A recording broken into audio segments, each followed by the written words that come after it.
Hey, welcome to the World Warriors of Capcom Cup Player Showcase. I'm Ultra David. And I am James Chen. We have 32 players who have made it to the Capcom Cup, which is taking place December 5th through 6th at the Sony PlayStation Experience in San Francisco. If you guys don't know what the Capcom Cup is or want to know some more information about that and the Capcom Pro Tour, which has been running all year long, check out this YouTube channel, youtube.com/CapcomFightersTV. Look for our intro video, but we're talking about players. That's right. Today we're going to talk about Problem X from the UK. It's hard to say, because normally we're like, oh, this Abel player or this, Viper player, but he's really kind of bounces between Seth and Viper. Yes. At this point, he's one of the main players in this tournament right now who doesn't seem to have a main but has two really solid characters in his repertoire. Yeah, agreed. Both his Viper and his Seth are probably the premier Viper and Seth in Europe. He has, well, we'll talk about his tournament results, but he's done really well in Europe over the last few years, not even just this year, but it's been a few years now. He's been playing since earlier in Street Fighter 4. Apparently he was a Sagat player at the start. Right, and that seems really odd. Seems weird. I don't know. That doesn't seem like a great fit to me, so I'm glad he moved on. Yeah, because the thing is, look, there's a breed of players in Street Fighter 4 that I feel like has kind of gone by the wayside. Even players who used to be the crazy go-nuts players, like Punko, have really kind of toned it down a little bit. The Marns, for example, they've just disappeared, and stuff like that. Those kind of players. Problem X, I feel like, is still a part of that, and he's probably the one player in the Capcom Cup who still has that. I agree. He plays for the mix-up. Yeah. Okay? And he's good at it. Yeah. So it's a good call to maximize that strength. He has excellent reactions, good execution, and just a great ability to make the right bet. You know, and there are some times when not that he puts himself in unsafe situations, but it's as opposed to people who will be walking around playing footsies. Oh, I found a hit, fine, I'll play offense. It's like he wants to bypass that mid-range game and just play some stuff. That's not to say that he's bad at the mid-range. In fact, in matchups that I've seen him play, like Seth versus Zangief, that sort of thing, he can play patiently. He can play a good footsie game. So it's not that he has to play like that. It just seems like that's how he wants to play. Right, exactly. Which is why Seth and Viper seem like a much better choice than Sagat. Yeah, for sure. Because, look, a lot of times when you hear us talk about, for example, Punko, when we talked about his Seth, we're always like, we really like the fact that he's kind of toned down. He plays more of a footsie-heavy game and all this stuff. Like, Problem X seems like he still wants to play that old-school, vortexy, crazy Seth. And with Viper as well, he's very persistent and very, he just wants to stay on top of you and just keep attacking constantly. Right. So I'm actually, for that reason though, I'm actually really glad he's made it into this tournament, because I think it would feel weird not having one of these kind of players here. As much as we, want to praise Punko for, playing more careful or whatever now, it's still nice to have this kind of player represented. Hey, of course, you want to have different play styles. Exactly. Of course. So. That's one of the best things about fighting games. People can play it differently. Exactly. So, like I said, he has been playing for a few years. First time I saw him was in Canada Cup 2011. That was back in AE, and he got 13th place. Right. But he has been traveling ever since. He's probably, outside of Ryan Hart, probably the best traveled UK player. And that's, Ryan Hart is one of the most traveled fighting game players ever. So I know Problem X has, for example, made it out to a couple of NLBCs that take place in New York. He came to the US, Yeah, he'll just show up to the US a bunch of times. Even this year, he showed up quite a few times. Yeah, let's talk about his tournament results. So, in Ultra Street Fighter 4, like I said, he has a long list. He has been playing a bunch. DreamHack Summer 2014, 3rd place. VS Fighting 4, 3rd place. Scan USF4 Invitational 1st, DreamHack Winter 5th, EGX London 1st, the Luffy Beatdown Special, I love it. I remember that. It's such a good name. 5th place. Then in 2015, Can Winter Clash UK Qualifier 5th, then Can Winter Clash 9th, Red Bull Kumite Open Qualifier 4th. Let's see. Then he got 9th at Hype Spotting, 3rd at the Coliseum, 9th at Battle Tiger Beatdown. Bracket Reset 20, first place. Cocktop League 2, 6th place. Bracket Reset 23, first place. DreamHack Summer, 2nd place. VS Fighting, 2nd place. Summer Jam 9, that's when he came to the US. Right. Mm-hmm. 4th place. Celtic Throwdown, 1st. Double KO Summer Event, 2nd. DreamHack London, 1st. The Call of Ragnarok, 4th. EGX 2015, 5th. Red Fight District, 9th. Defend the North, 9th. Again, in the US. And then Street Grand Battle, 9th. Yeah, just one clarification. If you scroll down. What's that? Oh, yeah? Yeah, scroll down. There was Bracket Reset 20. He got first place in there. Oh, did I say that? No, you said Bracket Reset 20, first place. Oh. So it's Bracket Reset 20. He got first place. Yeah, it just sounded like 21st place. Yeah, okay, So I just wanted to clarify. That's a long list of things. Yeah, and, there's a lot of good traveling there. There's him playing against a lot of different people. It's not just the EU scene, but, has experience against North America as well, which I'm sure will be helpful to him at Capcom Cup. Oh, yeah. So he's in prime position to come here. And, the one thing about this kind of player that he is, this play style, is that there's very little to get thrown off mentally, because you're just going to play your game. You want to exact your game. So even if you haven't traveled a lot and stuff, I wouldn't even see that as being necessarily a problem, because you're just going to come to the game and be like, look, I'm going to bully you. I'm just going to play my style of game. And that's the kind of reputation that those kind of players have had, is that they just go places and they just keep doing their bullying stuff. So, it's really going to be interesting, because I feel like because of that, he's going to be really dangerous at Capcom Cup. I agree with that. Yeah, and he's been, like you said, doing super well in a lot of the European tournaments. I know whenever he came out to the States that a lot of the European players and personalities over there were just like really high on him. Like they're just like, oh, he's gonna beat up all the US players and do all this stuff like that. And like you said, Summer Jam, he got 4th place and such like that. So he's done super well when he's made it out to the States. Yeah, for sure. I just want to reiterate, I think what he prefers to do with this mix-up stuff. But I do think he's good at just footsies and playing patiently. If it's a matchup where he has to do that, he can do that. Right. Yeah, I know, for sure. I mean, but the matchup we're gonna watch in this video is not that. Because it's interesting too, because so he's going up against Affy here. Yeah. This is at DreamHack London. Right. So Affy puts him in the loser's bracket. Now, we didn't get to see that match, so I'm not sure how that one went. But so Problem X is coming back from loser's bracket, so he needs to win 6 games. This is grand finals. So he needs to win 2 sets of 3 out of 5 tournaments. Yeah. We're actually going to watch both sets. Yeah, typically when it's a grand finals where there's a reset, we just watch the second set, because these are limited time videos. We only have so much time. We try to fit within a window, but we should be fine. We should be fine. Yes, which will give you a really interesting indication. I don't know. Maybe he did try to play a little more patiently when they played in winner's side, and I'm not sure exactly what happened, but. In this one, he just decides to basically not care about anything, and it seems to work. So let's check it out. Yeah, let's go here. There we go. All right. So again, Problem X, we're gonna see him only use Viper. He chooses not to change characters. Quote, chooses not to at any point in time during this.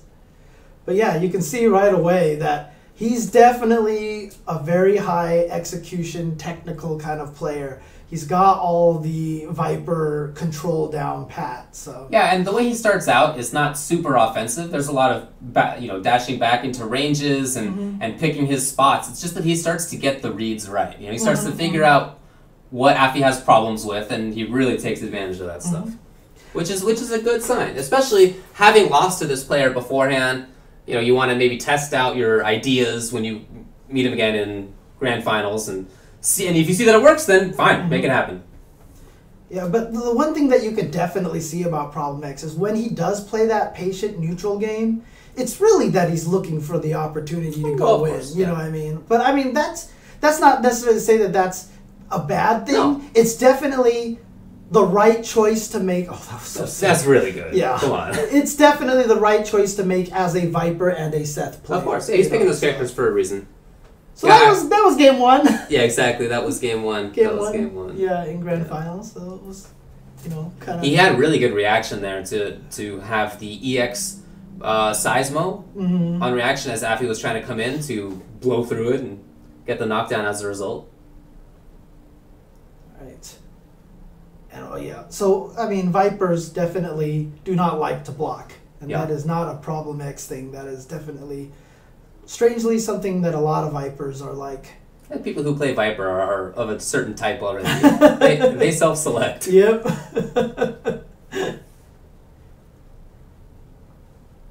Yeah, see, every chance that he gets, he really wants to get in there with that Burkey. This guy, Problem X, I'm going to say this right now, has ridiculous reactions. Oh, yeah, he does. I've seen just like situations where it's like, neutral jump, I'm going to land on fire, oh, here, let me burn kick. Or later on, you're going to see, for example, he's going to land a jump roundhouse into raw ultra in just like the most crazy... Yeah, like a good reaction. Like reaction situation. But this is something that really good players do. People who have this play style, this is something that they do sometimes. After so many consecutive, up close interactions of really trying to press, they'll back off because that's such a significant change in pace that the opponent doesn't know what to do with. Right. How do I come in? And so Afi ended up trying to come in an unsafe way that Problem X punished. Right. It's a really important tool to have. Yeah, because a lot of the times, the opponent's thinking, okay, I'm going to punish him as soon as he comes in with this after you go in so hard. And then all of a sudden they stop coming in. You're like, all this mental energy I just spent trying to think of how to stop your offense is no longer applied. Yeah. And it really throws people off very badly. But yeah, again, it's just... Afi just has not had any opportunities to get anything going. And Afi, he's definitely a younger, more up-and-coming player in Europe, but he has been making a lot of waves in the European tournaments. He's been placing very high. Oh! That's confirmed. Right into the red focus. Yeah. Pretty good tool she has. So, again, Afi's not here in grand finals by any sort of miracle or anything like that. He's very, very strong player. Yeah. Definitely. It's 2-0. Mm-hmm. So Problem X now has not lost a round yet. And so far, very confident in his ability to get in. The execution has been on point when he's had those opportunities. Reactions just like that. Yep. Frame traps are there. The side-to-side mix-ups are there. Oh, yeah. And he's also seems to have a really good neutral jump usage. Now, Viper has a naturally really good neutral jump. Her neutral jump roundhouse is very good, and she can burn kick in the air to change her landing timing. So just neutral jumping with her is a good strategy in general, but he uses it in really smart places. Yeah. It's not just one of those, I don't know what to do, let me neutral jump for no reason kind of situations. Again? Yeah. It's going to happen again. Wow. Good stuff. Problem X. Yeah, I mean, the word that I always like to use to describe these kind of players is kinetic. It's just, he's constantly moving, whether it's just dashing back and forth, walking back and forth, getting a neutral jump in there, etc., etc. Hard to peg down where he's going to be as the opponent. Yeah. Yeah, nice reactions. Of course, well, you're generally just buffering in the dash just in case. But it's just it worked. Every time Afi looks like he's like, okay, I've got a lead in this round. I'm doing well. Then all of a sudden, we did a trade, and then I just got hit by Ultra. That was the reset. Yep. So basically, about 5 minutes there, we've completed the first set. That's right. So, and again, no rounds to Afi yet. So sure enough, bracket reset. Now, Problem X can switch, obviously. But he can. Yeah, in between sets, even if you're the one person who won the first set, you can change characters because it's a new set. Right, but there's no reason to. Sometimes people do it. It's rare. But very, it happens very sometimes. rare, yeah. Sometimes you'll do it just to throw them off, but that's not going to happen here, so... And again, Afi, the toughest thing about fighting a player like Problem X, about fighting one of the crazy go nuts kind of players, is that in the middle of a match, you never have an opportunity to think about stuff. Yeah. Because that's actually one of the things. When you're playing fighting games, you really spend a lot of times while you're playing. Like, in the middle of this combo, you're already thinking of, I need to do this, I need to do stuff like that. That's right, yeah. I don't know what happened here, but for whatever reason, the video fast forwards to the next round. Oh, yeah, that's right. Yeah. Anyway, there's a weird cut in there. Yeah. But, you're always thinking about what you're supposed to do. But when you fight against a character or a player like Problem X, the easiest thing to happen is to get overwhelmed, and you just really can't figure out what you're supposed to do. And that's what's really kind of happening here. Now, right. Afi just had a really good sequence there in the corner. Now, Problem X could have spent red focus meter just a little bit ago. He had the Thunder Knuckle. Of course, you can do red focus out of that. But he didn't. And I think that was really smart. Yeah. I really like that. He had a huge life lead. Maybe if he had found another hit, maybe it would have been a good time. But, you can't waste that much meter just in case. It wasn't going to kill. So now he has the meter this round. You saw him spend it already on the Fierce Thunder Knuckle FADC. Yeah, there's utility there. But Afi's finally got his first round here. So. That's right. And that was because of the nice corner pressure. Ugh, just getting caught by these mix-ups. And again, Problem X backs off. I really like that he switches it up like that. And when he has been far away like that, he's been able to one, get in, just in that way. And two, he's actually counter-zoned in a few situations with Seismo. And that was actually a ridiculous throw there with that burn kick, because you're probably thinking it might hit, and then it whiffed, and he immediately had the throw all ready to go. I mean, he might have just, because he knows the character so well, he knew it was going to whiff in that situation, but he had the right response all ready to go. All right, so Afi looking very strong here with a few key neutral jumps. Yeah, paying off for him. But Problem's out. And just like that, back to a situation where he can start things off again.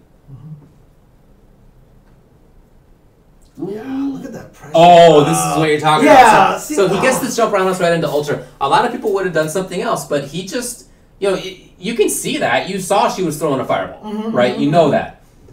So he just roundhouse, okay, right into Ultra. What I like about that is not that he saw that, it was going to be a hit. It's that he had the quick thought process to go from whatever it was before. He wasn't planning to do jump in Ultra. Right. He was going to do a jump in down Fierce or whatever. Right. But he quickly saw that it was an Ultra instead. That was really good. And the reason why it was so key is because he had 0 meter.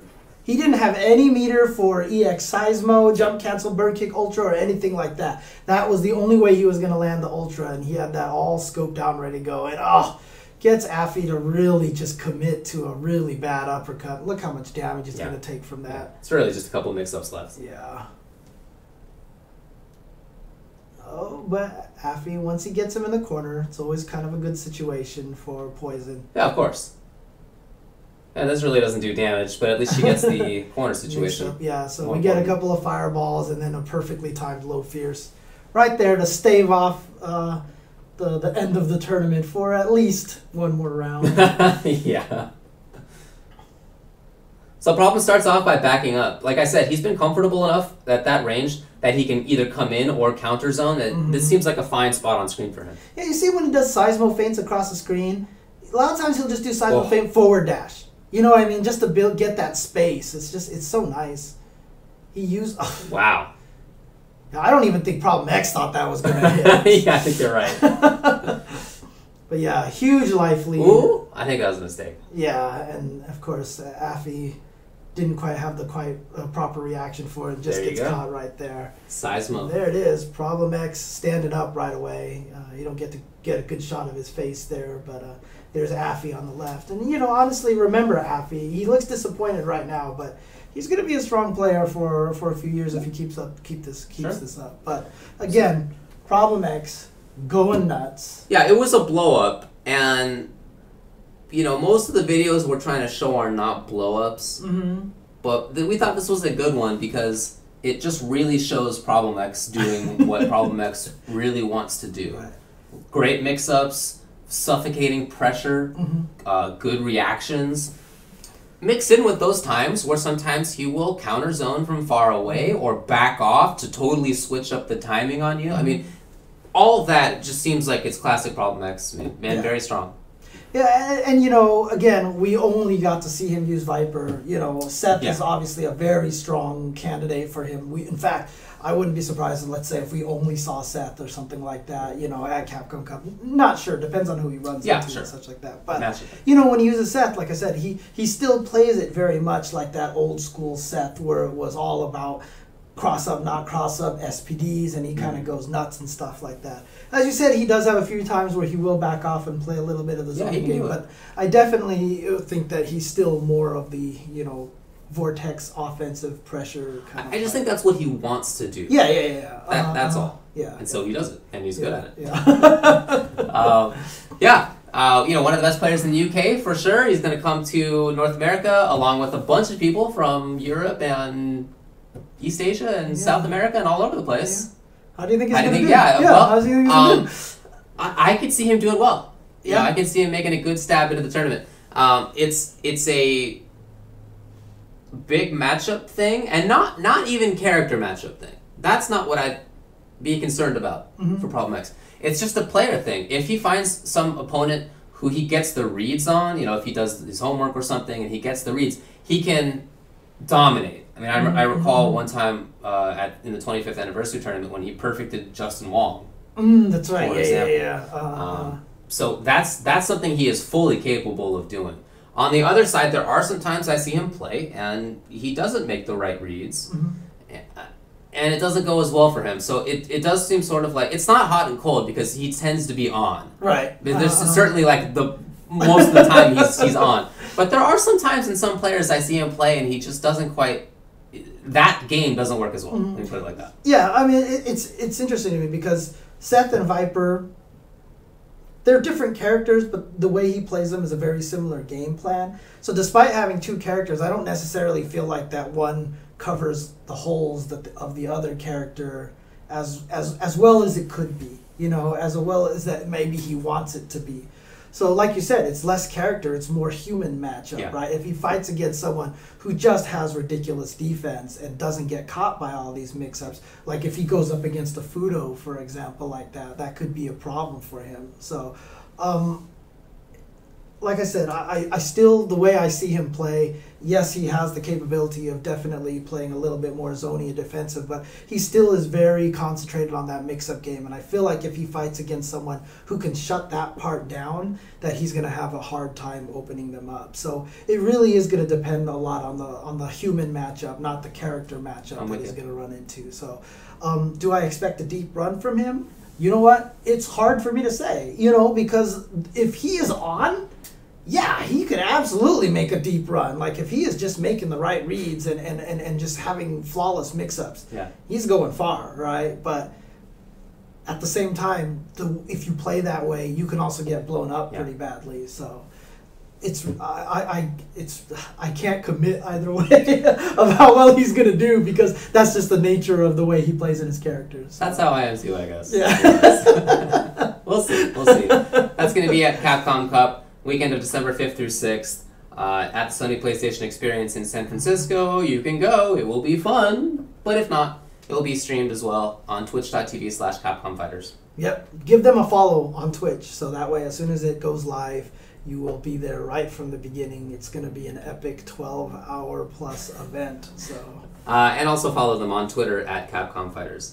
But if you like talking about fighting games, and if you are interested in the fighting game community, then James and I have a series of shows that we do where we talk about exactly that.